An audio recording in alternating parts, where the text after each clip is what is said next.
Hello, everyone. Today, our topic of discussion is actually money and the banking system. We'll be having an overview of money, what is money, and the types of monies, and two about the banks, and mostly about the monetary policy. So, let us start without wasting any time. So, the first slide is about what is money. So money is actually regarded as the medium of exchange for the goods and the services. You want to buy something, you can have it in exchange of money.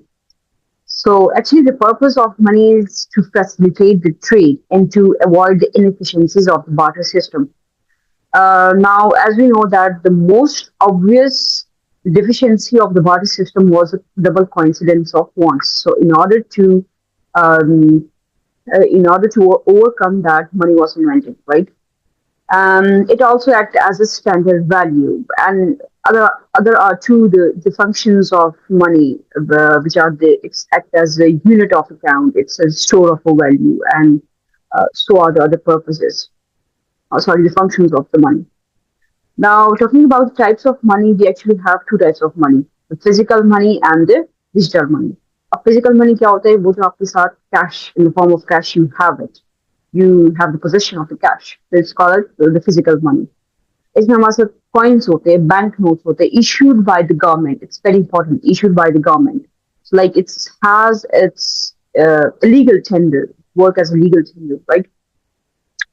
अब इसके advantages ये होते हैं कि it's tangible. Obviously, it has its physical existence. It's instant, accepted everywhere. Instant like anytime in how you can आप उस चीज को आपके साथ वो चीज होती है, cash होता है, right?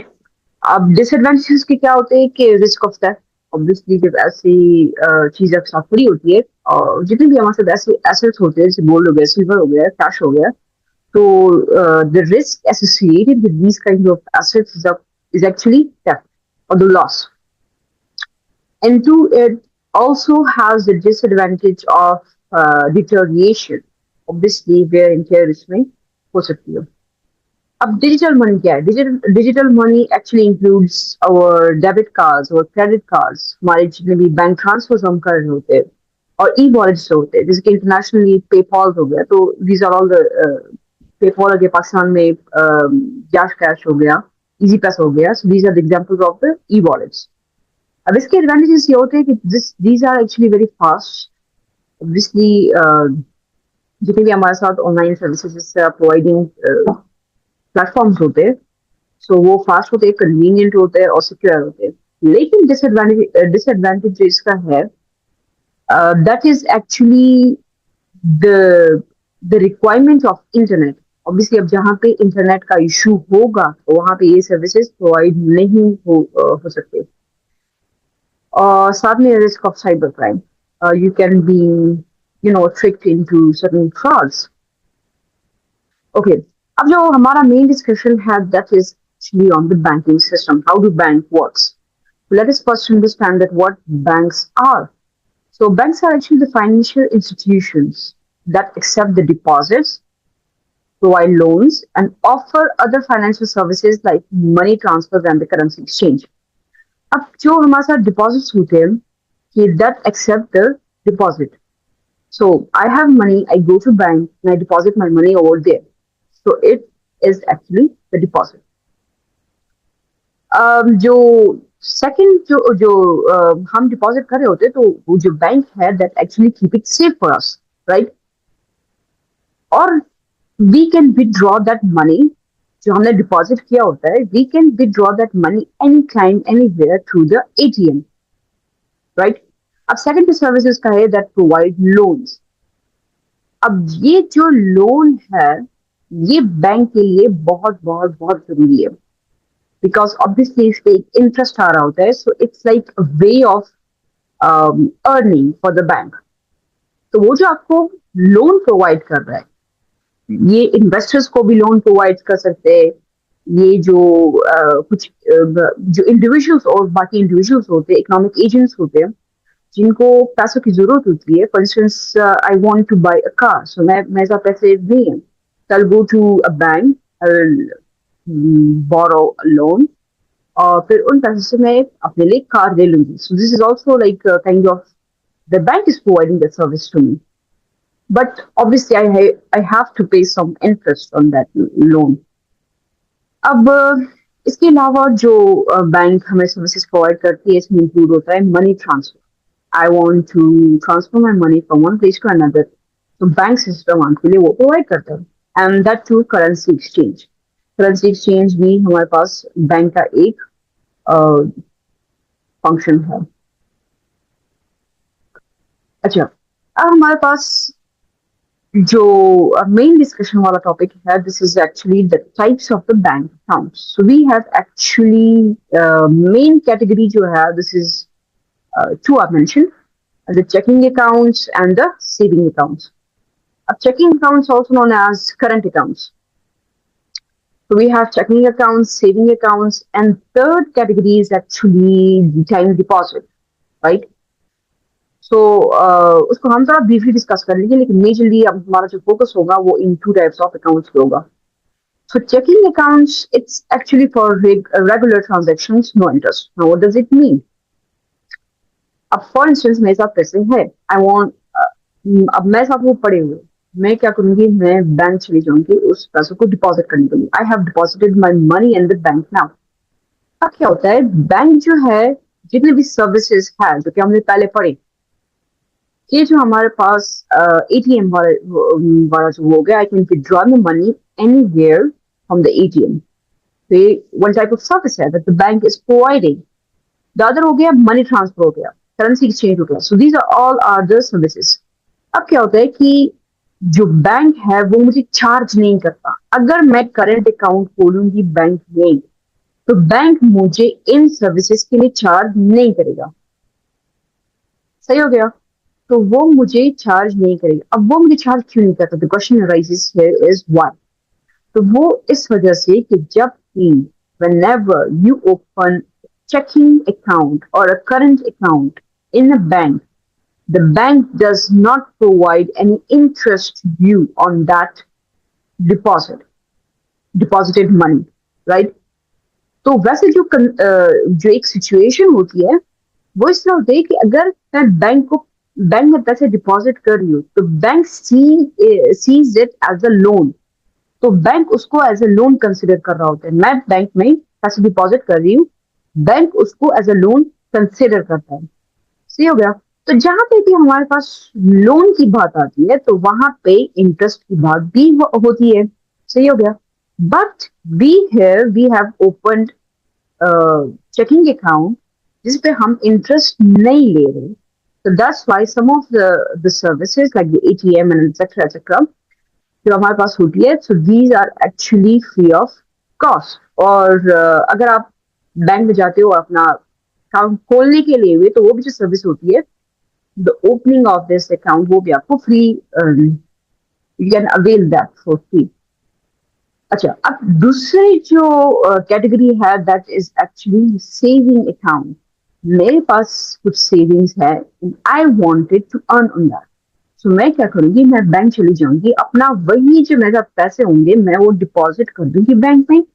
And I will tell bank that look, I have opened a saving account and you have to pay an interest on this money.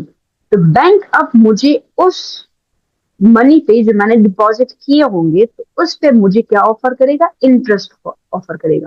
तो बैंक को मैं चार्ज करूंगी. सही हो गया, for the money I have deposited.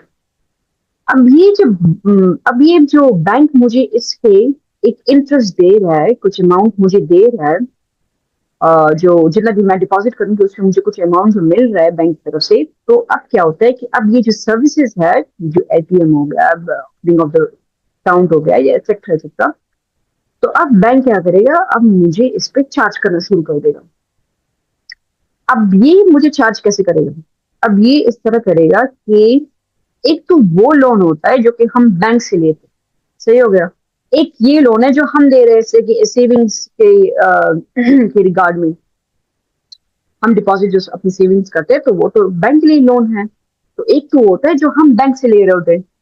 तो for instance let's assume, just an assumption, कि अगर मैं बैंक जाती हूँ अपने मुझे कुछ लोन चाहिए, तो बैंक क्या करता है, मुझे लेट्स से 12% इंटरेस्ट रेट के साथ मुझे वो लोन दे देता है। अब मैं क्या करूंगी, 12 इंटरेस्ट पे मैं उसको ये लोन वापस करूंगी, सूद इसमें आ गया। अब मैं जब उसको वापस करूंगी ये या मैं उसको 12% के साथ के रेट पे मैं उसको वापस करूंगी। लेकिन ऑन द अदर हैंड, जब मुझे बैंक मेरे सेविंग्स पे जो मैंने डिपॉजिट किए होंगे बैंक में, तो जब वो मुझे उस पर इंटरेस्ट देगा, तो वो उस लोन वाले उससे कम होगा जो वो हमें चार्ज करेगा। तो पहले जब मैंने उससे लोन लिया तो वो तो 12% था, लेकिन अब ये जो मुझे बैंक जो मुझे इंटरेस्ट देगा, वो उसके कंपैरिजन में कम होगा। वो 11 भी हो सकता है, वो 10 भी हो सकता है, वो 11.5 भी हो सकता है, लेकिन कम होगा। सही हो गया, वो कम होगा। अब वो कम इस वजह से है क्योंकि बैंक कहता है कि I am providing certain services to you, तो मैं उसको चार्ज कर रहा हूँ, तो मैं उसको इस चीज में कंपनसेट कर रहा हूँ अपने लिए। So it's like that. Okay, अच्छा, जो thirdly मैंने बात की थी टाइम डिपॉजिट की, तो टाइम डिपॉजिट में इसका होता है कि you go to bank, you deposit your money, but there is a but, you cannot withdraw that money before a certain period of time. Let's say कि टाइम डिपॉजिट के जो टाइम बैंक ने वो रखा, let's say it can be 15 years, it can be 10 years, 3 years, जितने भी होंगे। तो मैं उससे पहले अपना वो जो मनी मैंने डिपॉजिट किया होगा, वो मैं उस टाइम पीरियड से, उस फिक्स टाइम पीरियड से मैं पहले उस चीज को विड्रॉ नहीं कर सकती। तो उसको फिर हम बोलते हैं टाइम डिपॉजिट। अच्छा, अब हमारे पास आता है कि types of loans and the interest rate. तो अब हमारे पास, अच्छा, तो वो हमने ऑलरेडी पढ़ लिया कि जो हमारे साथ लोन्स होते हैं, वो एक इन्वेस्टर जो होता है वो अपनी बिजनेस में जो इन्वेस्ट कर रहा था वो उसके लिए भी ले सकता है, और साथ में जो इंडिविजुअल्स होते हैं वो अपने पर्सनल उसके लिए भी ले सकते हैं। पर्सनल जो स्टूडेंट लोन होते हैं और डिफरेंट कंट्रीज में ऑफर होते हैं, सो वो उसके लिए भी ले सकते हैं। मोस्टली जो केसेस में ऐसा होता है कि people go to bank and take loan for purchasing a vehicle, mostly cases में ये चीज होती है। अच्छा, अब इसके अलावा बिजनेस की भी हमने बात कर ली, टेक्नोलॉजी खरीदनी है, कैपिटल चीजों के लिए रिक्वायरमेंट है, तो वो चीज हो सकती है। Investors can also go and take loan. अब जब इंटरेस्ट हो गया, इंटरेस्ट की भी हमने ऑलरेडी बात कर ली। एक तो वो होता है कि जो बैंक आपको चार्ज कर रहा होता है ऑन द बोरोड मनी, जो बैंक आपको चार्ज कर रहा है, आपने लोन लिया, बैंक आपको चार्ज कर रहा है। दूसरा वो होता है कि वो आपको पे कर रहा है होता है ऑन द डिपॉजिट, जिसकी हमने सेविंग सेविंग अकाउंट के केस में हमने बात कर ली। तो मतलब कि वो हमें कब पे करेगा, जब हम सेविंग अकाउंट बैंक में खोलेंगे, so it will pay certain interest on our deposit. फिर हमारे पास आता है कि सेंट्रल बैंक के हमारे साथ फंक्शंस क्या होते हैं। तो सेंट्रल बैंक का जो ओवरऑल एक जो हम कह सकते हैं ऑब्जेक्टिव होता है, it's actually to stabilise the economy as a whole. अब वो उसको कैसे कर सकते हैं, they regulate the financial system, stabilise your currency, उसको ज्यादा डिप्रिशिएट करने से वो रोकता है।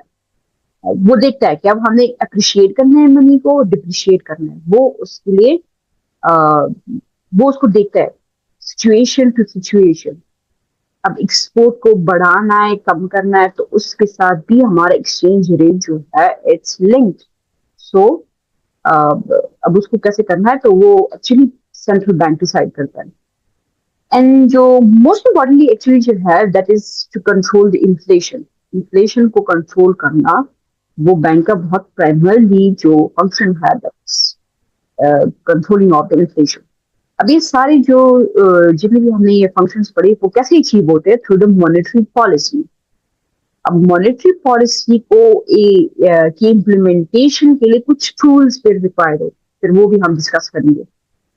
अच्छा, अब इसमें जो सेकंड मोस्ट इम्पोर्टेंट बात है, that is they act independently of political bodies in most countries. तो कोई भी इंडिपेंडेंस इस तरह कोई डायरेक्ट वो नहीं होता, प्रेशर नहीं होता।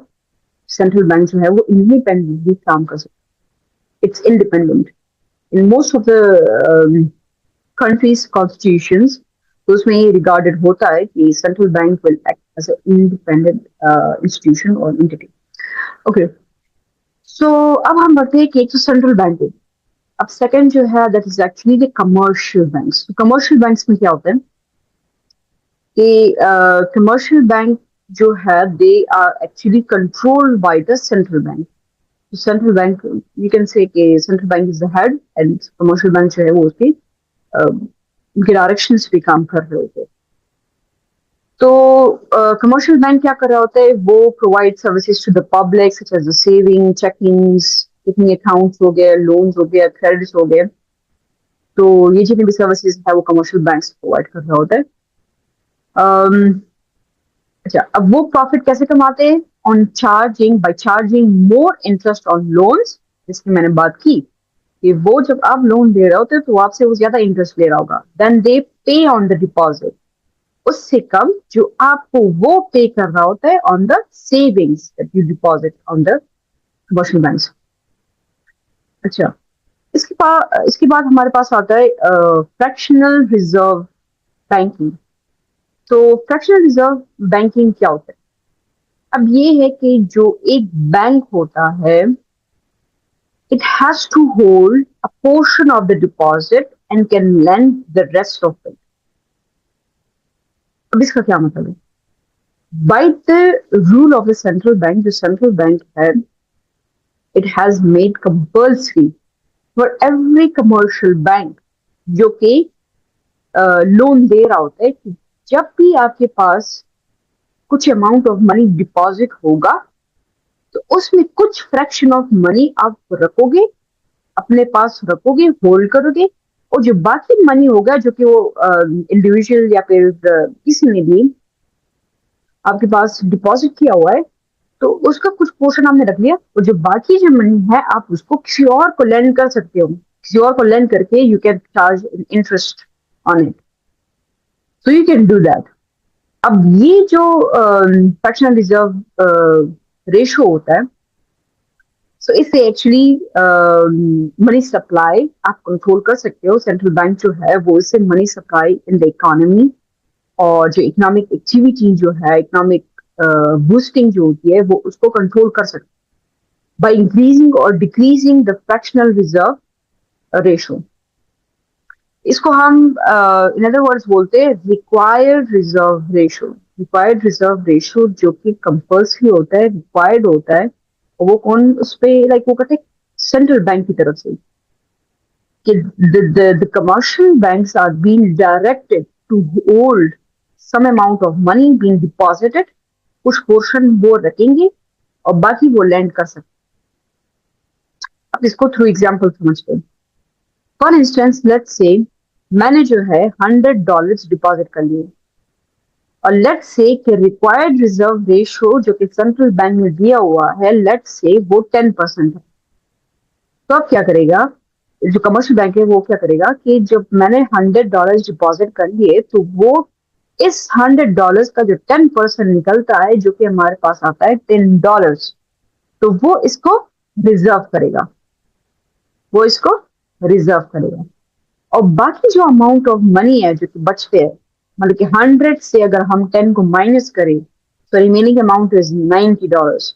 मतलब कि जो रिमेनिंग अमाउंट ऑफ मनी है वी कैन एक्चुअली लोन, वो we can not, sorry, the commercial bank can actually loan it to someone else. तो वो $90 उसने लोन कर दिए. अब ये $90 उसने किसी को लोन कर दिए और उस बंदे ने उसको स्पेंड कर दिए. फॉर इंस्टेंस वो एक बिजनेसमैन है, उसको चाहिए थे टेक्नोलॉजी या फिर as in the form of capital, तो उसने उसको स्पेंड कर दिए. अब वो जो उसने स्पेंड कर दिए तो वो कहीं ना कहीं जाके तो एंड होंगे ना, वो दोबारा डिपॉजिट होंगे. ऑब्वियसली जिनके पास गए टेक्नोलॉजी उसने खरीद लिए, तो वो जो सेलर था वो उसके पास पैसे आ गए, तो वो क्या करेगा, वो भी डिपॉजिट करेगा बैंक में. तो वो बैंक है, उसने डिपॉजिट करा दिए, तो उसकी वो जो जितने मनी उसने डिपॉजिट करा दिए उसका भी फिर 10% बैंक रखेगा, और जो रिमेनिंग अमाउंट है वो लोन करेगा, दोबारा लोगों को देगा. तो इस तरह ये एक साइकिल में चीज चल रही होती है. जो एक बार हम डिपॉजिट करते हैं तो उसका 10% होल्ड होता है, बाकी लोन आउट हो जाता है। अच्छा, लोन आउट हो जाता है, वो खर्च हो जाता है, तो ऑब्वियसली वो end up in the bank, right. So वो जब वापस आके लोग दोबारा डिपॉजिट करेंगे, उसका फिर 10% बैंक रख लेगा, और जितने रिमेनिंग होंगे उसको दोबारा लोन कर लेगा। So this is actually how the central bank actually controls the required reserve ratio. अच्छा, अब आता है